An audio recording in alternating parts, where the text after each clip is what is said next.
e a gente dá seguimento à nossa série de entrevistas com os candidatos à Prefeitura de Porto Alegre, hoje recebendo aqui no estúdio a candidata do PDT à Prefeitura, Juliana Brizola.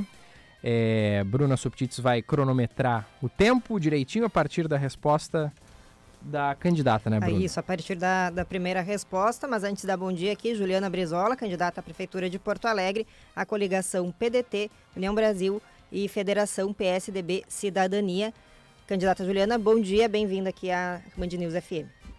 Bom dia, Bruna, bom dia, Gilberto, Gustavo, um prazer poder estar aqui falando com os ouvintes da Band News. Bom dia.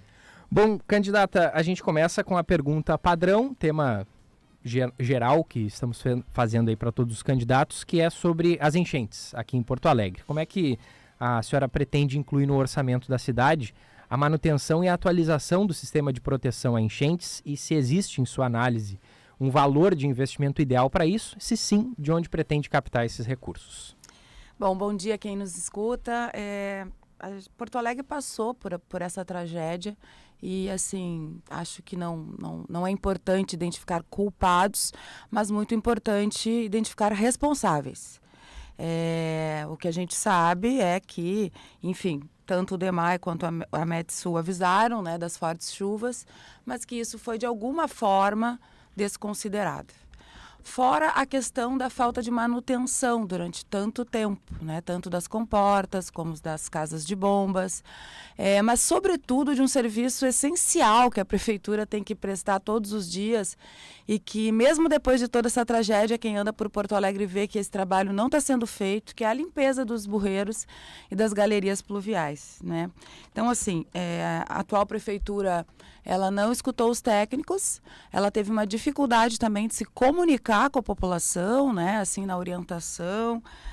Então, nós entendemos que não teve zelo, não teve cuidado e faltou o serviço básico, que é o da prefeitura, de lixo, bueiro e de galerias, né? Dito isso, é claro que todo o sistema de proteção da cidade, ele tem que ser revisto, né? Tem que ser recuperado.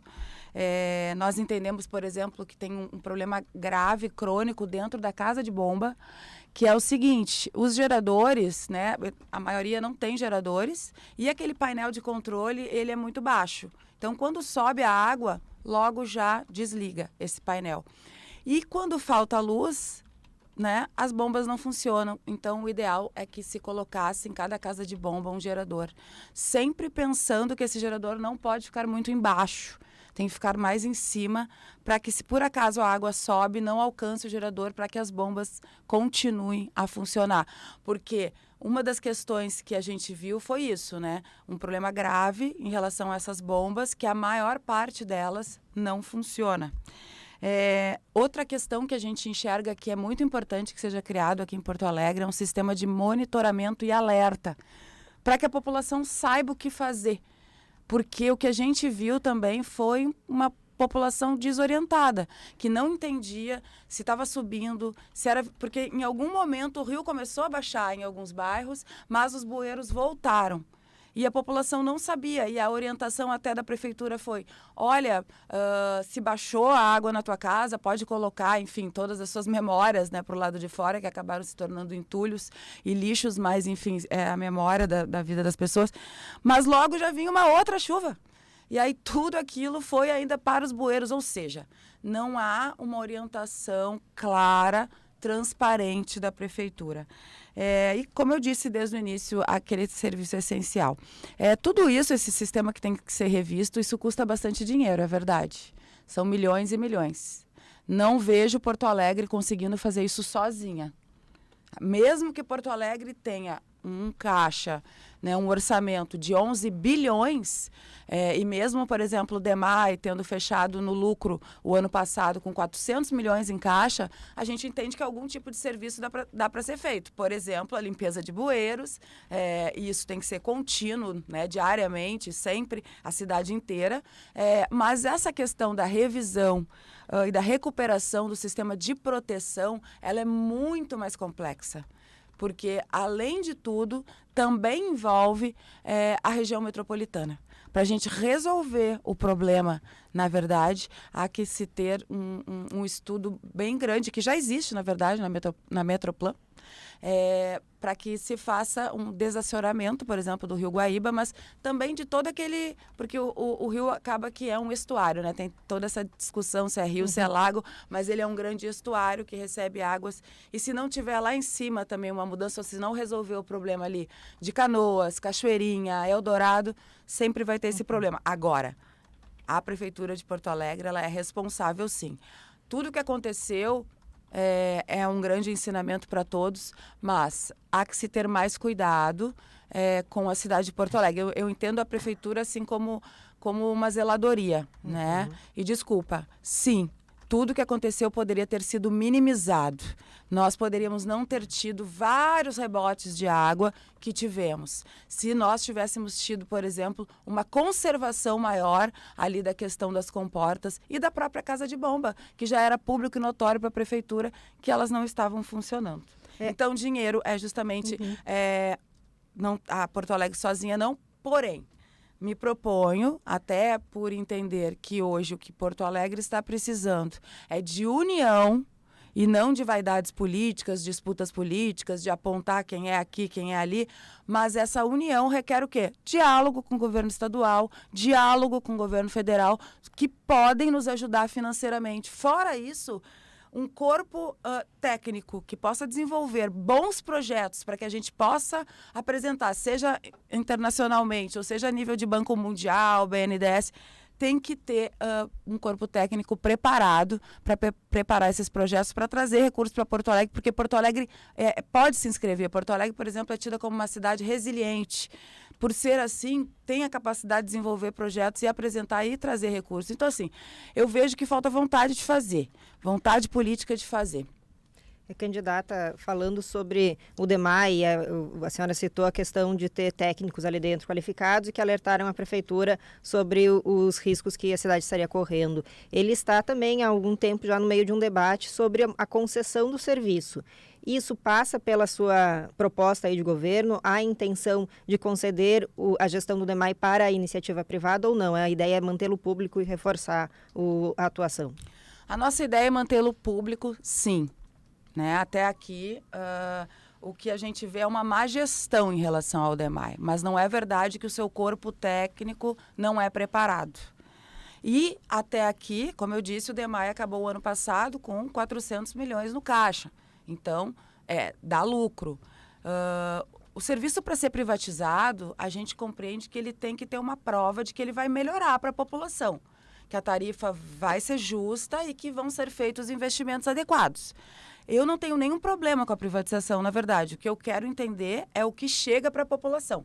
Se para a população chegar um serviço adequado, em sendo público, a tarifa justa e os investimentos possam ser feitos, ok, continuamos com o público. Se não está sendo atendido esses requisitos, vamos à privatização. Mas privatizar por privatizar, a gente já teve essa experiência e nem sempre ela é boa para a população.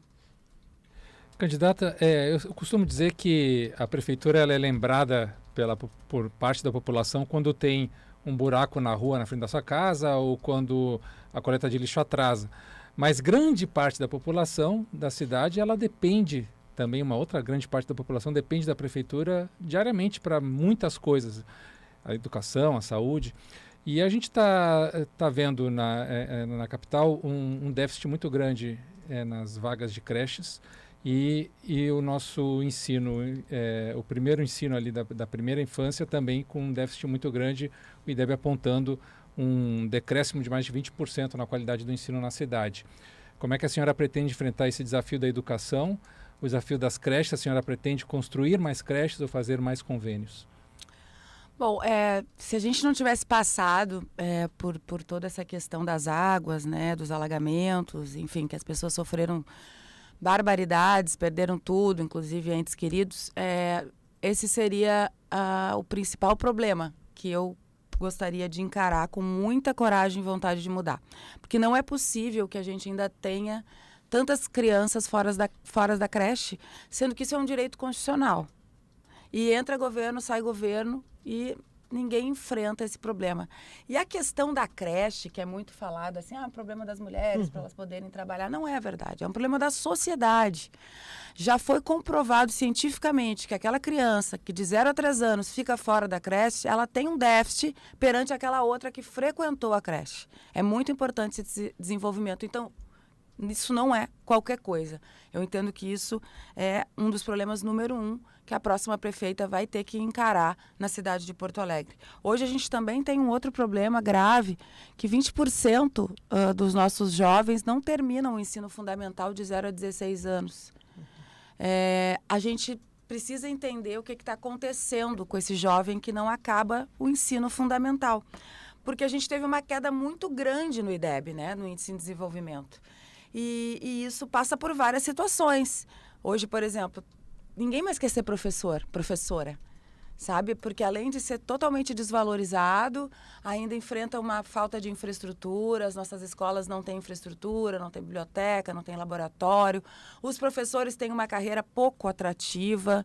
A gente tem uma proposta de aumentar o piso inicial do professor, da professora aqui no nosso município, que hoje recebe R$ 2.200 por 20 horas, para a gente começar com R$ 3.000, tá? A gente também tem uma proposta que é para incentivar que esse jovem permaneça na escola nos anos finais, sobretudo ali no ensino fundamental, 6º, 7º, 8º e 9º ano, de uma bolsa de R$ 150, para que ele se sinta incentivado a permanecer na escola. E a gente também vai aumentar o número de matrículas na escola de tempo integral, porque, enfim, isso também já é comprovado que melhora o índice de desenvolvimento. Com que dinheiro, Juliana? Eu ia lhe perguntar isso mesmo. Tem no caixa? Vai precisar de algum recurso extra? Bom, como eu disse, a prefeitura tem um caixa de 11 bilhões. E assim, por que é importante que a gente diga isso? Mas tem um monte de coisa. Claro que tem um monte de coisa. Talvez esses 11 bilhões sejam pouco sempre, para tanta coisa, seja mobilidade urbana, segurança, saúde, educação e tantas outras coisas que a prefeitura se envolve. Mas também é verdade que aquele que está à frente, ele prioriza algumas questões. Ele elenca, sabe? Diz, olha, nesse atual momento eu quero zerar o déficit de vagas de creche, eu vou, sim, priorizar a educação. Eu me lembro muito que meu avô, Leonel Brizola, foi muito criticado quando governou o Rio de Janeiro, porque em algum momento ele priorizou muito o orçamento do Estado para a educação. Foi criticado, falaram mil coisas, mas ele conseguiu fazer aquilo que ele, naquele momento, entendia que era importante, que era qualificar a educação. Mas você tem que priorizar, talvez uma área que fique faltando para priorizar essa. É uma questão de gestão. E eu entendo que a educação está precisando dessa gestão. Agora, é importante que a gente encare algo que não está sendo encarado. Fiscalização, transparência e combate à corrupção. Porque a gente vê, eu entendo um absurdo não ter creche para uma criança e, de repente, a gente ter denúncia de corrupção na pasta da educação. Então, assim, eu acho que a população deve olhar para isso com um olhar, assim, sabe, de questionamento. Não está sendo bem gerida a pasta da educação, estão faltando vagas, os nossos alunos não estão terminando, as nossas escolas, a infraestrutura está caída. Sim, pretendo construir mais escolas, porque também entendo que essa é uma forma da gente fazer girar a economia, sabe? Fazer um plano de obras públicas chamando a construção civil para dar emprego e renda. E sim, construindo escolas, aumentando as conveniadas, outra questão que eu acho muito injusta na cidade de Porto Alegre. Temos várias conveniadas que prestam um serviço muito importante, aonde o público não consegue estar. Porém, os professores e professoras lá de dentro não recebem o mesmo valor de piso que de uma professora, uma educadora da rede municipal. Nós precisamos igualar isso, porque isso é injusto. Elas também estão ali fazendo o mesmo serviço que faz a professora da rede municipal. Então é isso, gente. Dinheiro tem. Desculpa, seria um passo a mais nesses convênios, não só comprar a vaga, mas também qualificar a estrutura e o corpo técnico. Exatamente, porque não pode ser um depósito de crianças. Eu acho que isso já é um pensamento ultrapassado. Se outrora era assim, eu preciso de uma creche para deixar meu filho, agora é também o próprio desenvolvimento do filho. O que está sendo ofertado para essa criança? O que adianta você jogar uma criança lá de poucos meses, sentada ali numa cadeirinha e não ter, né, um trabalho lúdico, um trabalho de desenvolvimento? Enfim, então a escola é um todo, né? Como diria o professor Darcy Ribeiro, é a continuação do útero materno.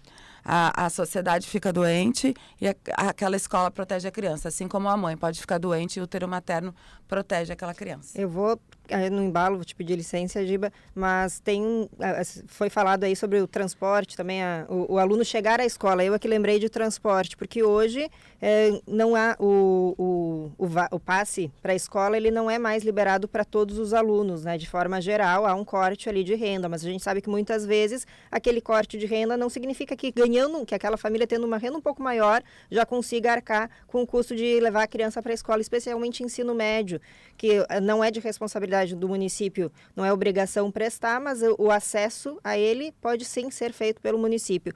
No seu governo, tem uma intenção de retornar o passe livre estudantil aqui em Porto Alegre? Nós temos sim. Ou o meio passe, perdão. Isso, porque na verdade é aquela história, vamos ter que priorizar algumas questões, estamos passando agora, né, por vamos dizer, uma revitalização, uma reconstrução da nossa cidade, algumas coisas terão que ser prioridade, mas isso é algo que a prefeitura precisa se preocupar.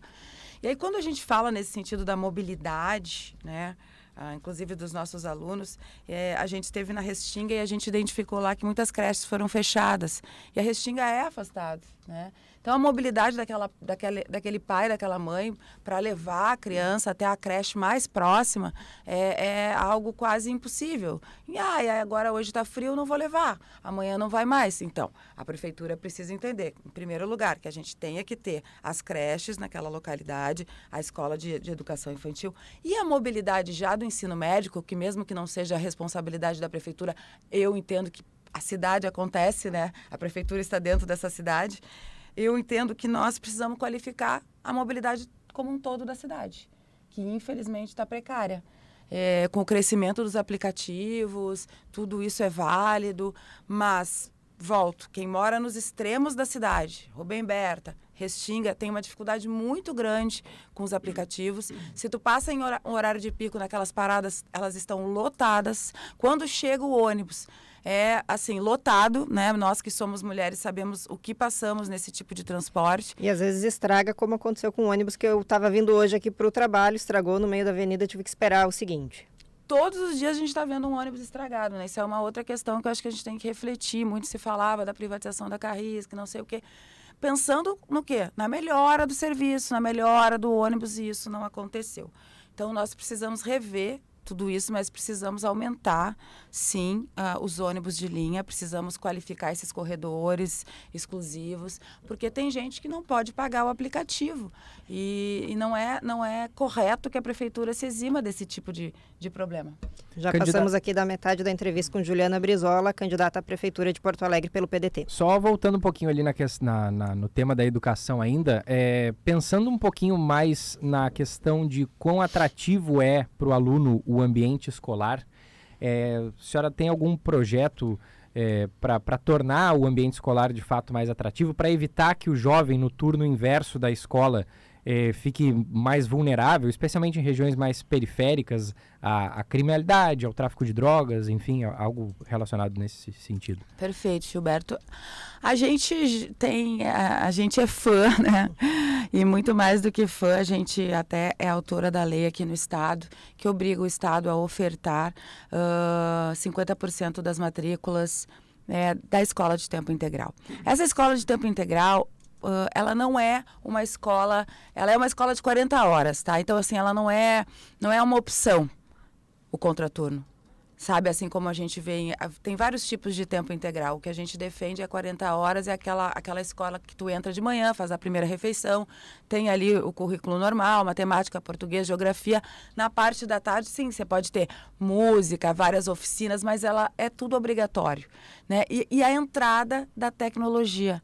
Essa escola, na verdade, ela é igual à escola de quem pode pagar, né, com bons professores bem pagos e a criança tendo acesso à cultura, por exemplo, tratamento odontológico, ao esporte, né, que é muito importante para o desenvolvimento em sociedade.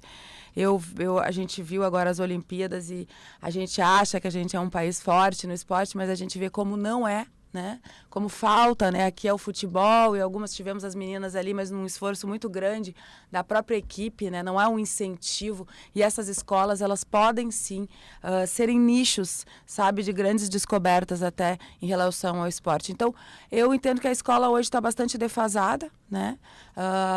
As nossas crianças, os nossos jovens já nascem com a tecnologia, mas que é importante a gente trazer outras questões também para dentro da escola.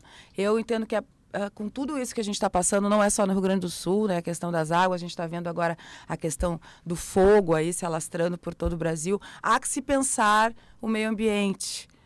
Educação ambiental nas escolas. É muito importante que as nossas crianças tenham contato com isso desde pequenas, para que se tornem adultos conscientes, porque hoje a gente tem que conscientizar os adultos e isso é bem mais difícil do que conscientizar as nossas crianças. Candidata, voltando a temas relacionados àquilo que eu falei antes sobre que a prefeitura incide diretamente na vida das pessoas, a senhora publicou nas suas redes sociais que pretende zerar as filas do SUS e dos postos de saúde. Claro que isso é um desafio enorme, sempre é um desafio para qualquer executivo estadual, federal, municipal que se dirá, e principalmente a relação com os médicos, porque é muito difícil, né, manter o médico no posto, negociar o horário, que ele mantenha ali a grade horária, que ele cumpra aquela grade horária. Como é que a senhora pretende zerar essas filas e essa negociação com os médicos do município? A saúde em Porto Alegre vive uma tragédia, essa é a verdade.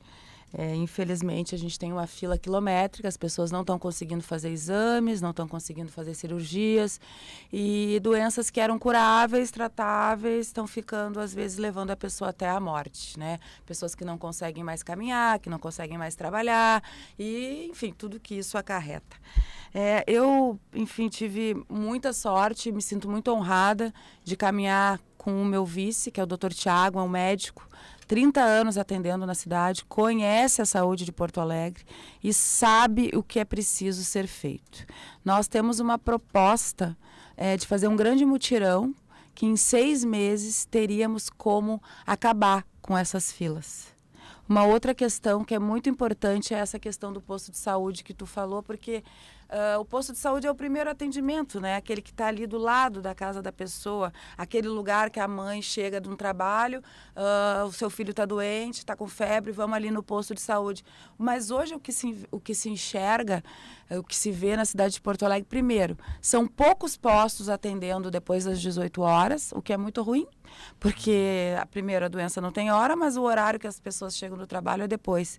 E a falta de médicos, né? Não tem pediatra, não tem ginecologista, e então o encaminhamento é feito para não sei quantos... Não é uma ligação na saúde, né? Então, a nossa proposta é que todos os postos de saúde de Porto Alegre funcionem até as 22 horas e que, sim, nós tenhamos dentro dele pelo menos um pediatra e um ginecologista, que é o atendimento primeiro para tentar desafogar as emergências. Mais uma vez, é preciso fiscalização.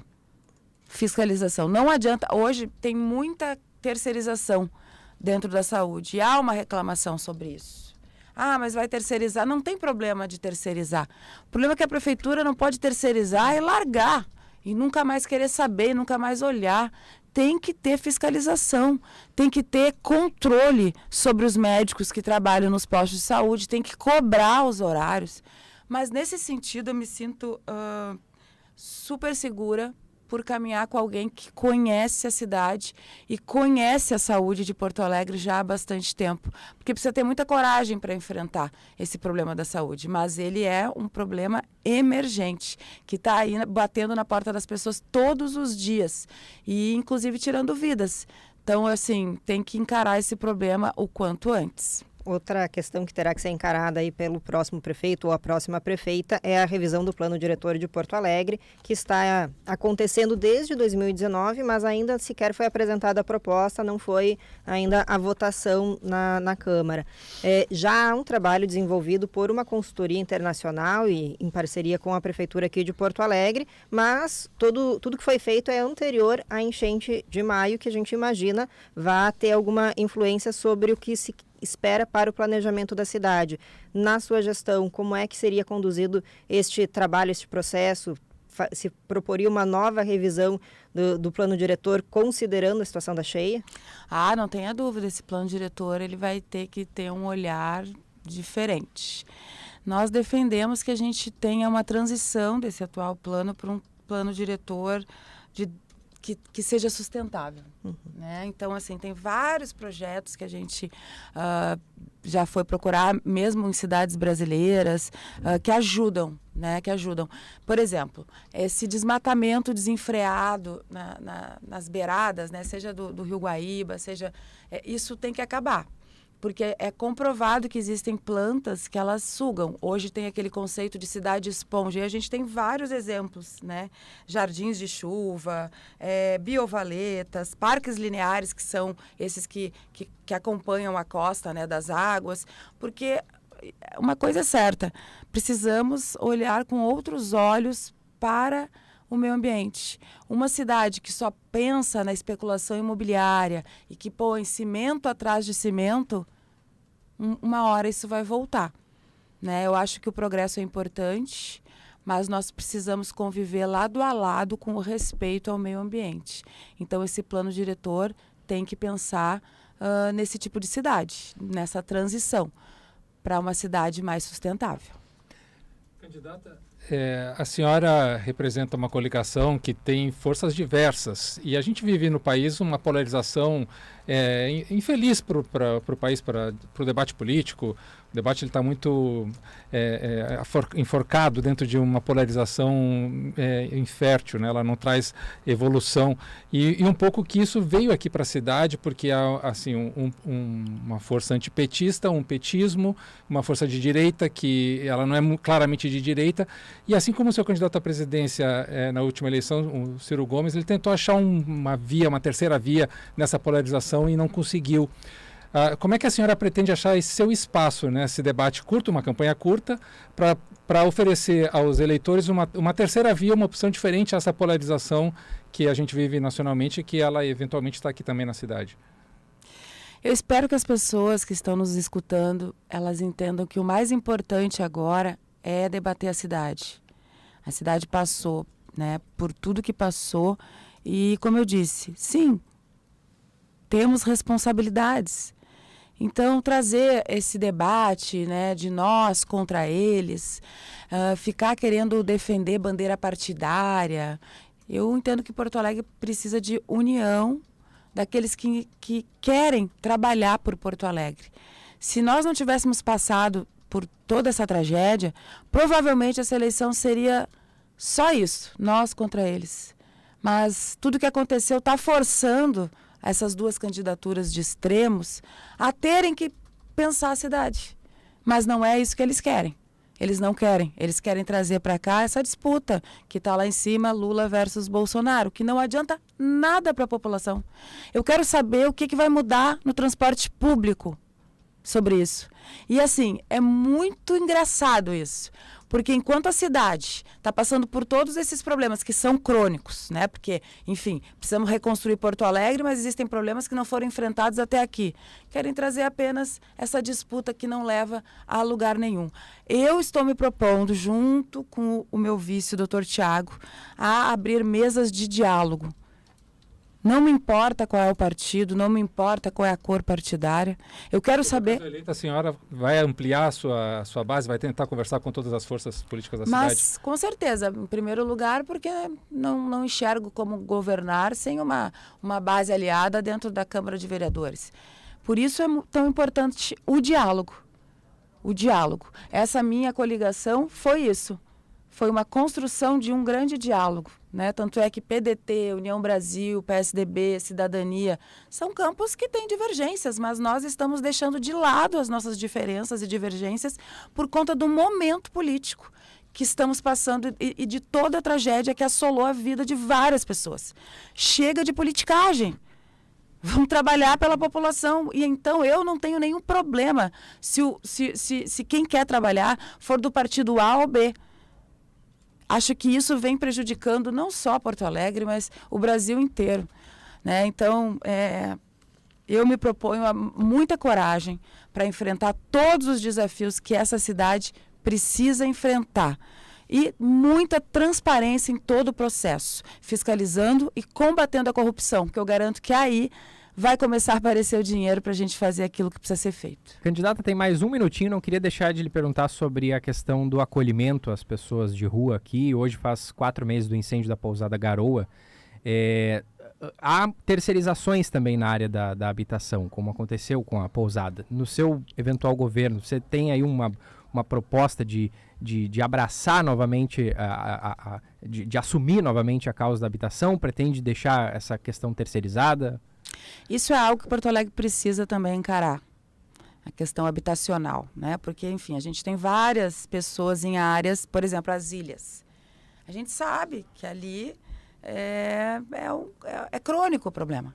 Mas as pessoas não querem sair, algumas pessoas não querem sair porque tem uma condição de pertencimento, ali tem colônia de pescadores. Não adianta simplesmente tu fazer um complexo para elas lá no extremo da cidade, jogar as pessoas lá sem dar a mínima condição.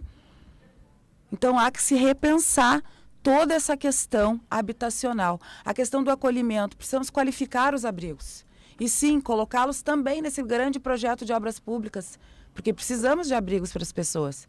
Precisamos ter um projeto habitacional, precisamos ter abrigos para as pessoas, porque a gente está falando de vidas. E hoje, se a gente anda por Porto Alegre, a gente vê que aumentou muito o número de moradores de rua. E a cidade é fria, a cidade é gelada. Então, nós precisamos dar essa condição para as pessoas. Candidata, vou lhe pedir agora para fazer suas considerações finais, né, como se faz nos debates, mas aí algum encaminhamento que a senhora queira dar para a gente ir encerrando aqui a entrevista e já lhe agradecendo aí pelo seu tempo e disponibilidade. Obrigada, pessoal. Olha, eu que agradeço a entrevista. Acho que é um momento muito importante que as pessoas têm que refletir. Eu sei que a política está desacreditada, mas é a política que transforma, é o preço da passagem, é o preço do pão, é o tipo de educação. Então, eu peço que as pessoas que estão nos escutando, que elas investiguem, que elas vejam, sabe, toda a trajetória, se prometeu, não cumpriu, se é que está prometendo, tem condição de cumprir, e que escolham aquela pessoa que se identifica. Eu venho com muita coragem de mudar tudo que está aí. Quero reconstruir a cidade junto com todos os porto-alegrenses, mas também quero enfrentar os problemas crônicos que não são enfrentados pela atual gestão. Muito obrigada. Obrigado, candidata. 10h33, rápido intervalo, a gente já volta com o Band News Porto Alegre.